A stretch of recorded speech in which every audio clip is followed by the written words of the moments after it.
We preview the Tampa Bay Buccaneers season and tell you if they go over or under 11.5 wins. And we let you know how you could take home $1,000 this NFL season. And it all starts right now.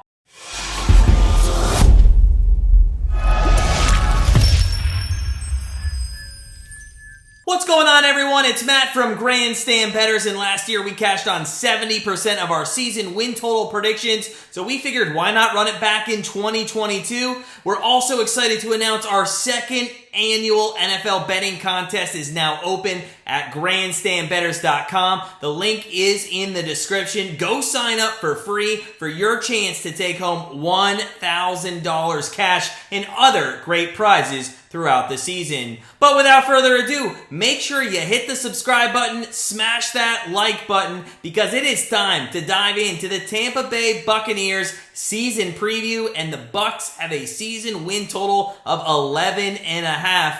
And the Tampa Bay Buccaneers had quite a scare this offseason when it seemed like Tom Brady was finally hanging it up after 22 seasons in the NFL. They have dug themselves into, though, a big hole with cap space over the past few seasons, and if he did not decide to come back, they could have been in some major trouble. But within seconds of Brady's announcement that he was going to return, the Bucs over-under shot up to 11.5, which is now tied with the Bills for the highest in the league. And whether they hit that or not, that's a different story. But with Tom Brady at quarterback, the Buccaneers offense is automatically great. With wide receivers also Chris Godwin, Mike Evans, and now Julio Jones and Russell Gage, who they added in free agency, Brady has a ton of options to throw the ball to. Now, without Gronk returning for the time being, they are a little bit weaker at tight end with Cameron Brate, but Brady really likes to go to Brate here in the red zone, and he could see a uptick in passes thrown his way with especially the people around him, like a host of star wide receivers that they have in their lineup. So we'll expect Brate to get a nice uptick in receptions and maybe have a breakout season here. Now at running back, Leonard Fournette, he has really regressed since being added to this team. He had 2 1,000-yard rushing seasons with the Jags, but only 367 in 2021 and 812 last season. Losing Ronald Jones in free agency, we think, is going to come back to haunt them.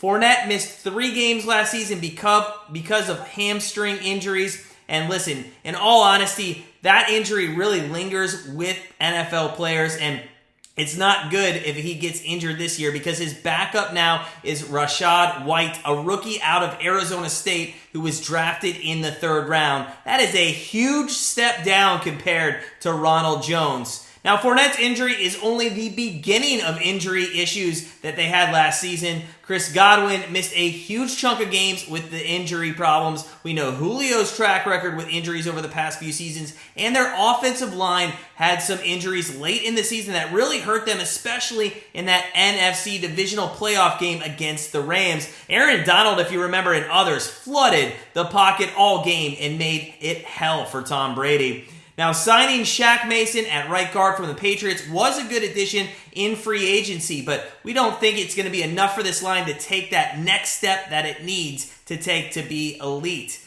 Defensively, the Bucs were dominant during their Super Bowl run in 2020, but last year they kind of faltered. Their run defense and red zone defense were top in the league once again, but their secondary really struggled, ranking 21st in the league for the second year in a row, giving up 238 passing yards per game. That is what really cost them the game against the Rams, as Stafford threw for 366 yards and 2 touchdowns, and they let Cooper Kupp rack up 183 receiving yards against them.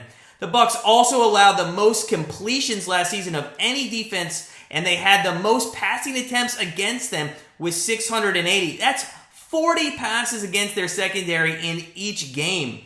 Now, losing safety Jordan Whitehead to the Jets was a big loss to their secondary as well, and they have been unable to re-sign guys like Sue, Jason Pierre-Paul because of their cap space issue. The first and only addition that they made to their secondary was a draft pick in the 5th round, so yet again, look for the teams to target that area of the field this year. Now, when you look at their losses last season, they came against the Saints, the Rams, and the Commanders. And all those teams had very good run defenses. They ranked 4th, 6th, and 8th in the league, respectively. The only teams to crack the only teams to crack this offense were ones that did not have to worry about the Bucs' average running game and just focused on shutting down Brady and his weapons. They have the 4th hardest schedule in the league this season after having the 3rd easiest last season. With all the injuries they had last season, it worries us that could come back again this season. With a lack of attention given to the secondary in the offseason and the inability to add depth to that position due to cap space issues, we think that Vegas is putting a little too much faith in Brady with 11.5 as their over-under. Now, could the Bucs get 12, 13 wins? Sure they can. Brady has surprised people countless times, and listen, it's Tom Brady. But our money this season is going to be on the Tampa Bay Buccaneers to go under 11.5 wins. Now, the NFC South wraps up with the Saints preview, and then we move into the NFC West and those defending champs we just spoke about, the LA Rams. In the meantime, though, make sure you sign up for our NFL betting contest over at grandstandbettors.com. Great quarterly prizes and a grand prize of $1,000. As always, though, sit back, relax, and if you're a Buccaneers fan, don't worry. Gronk will be back for the playoffs.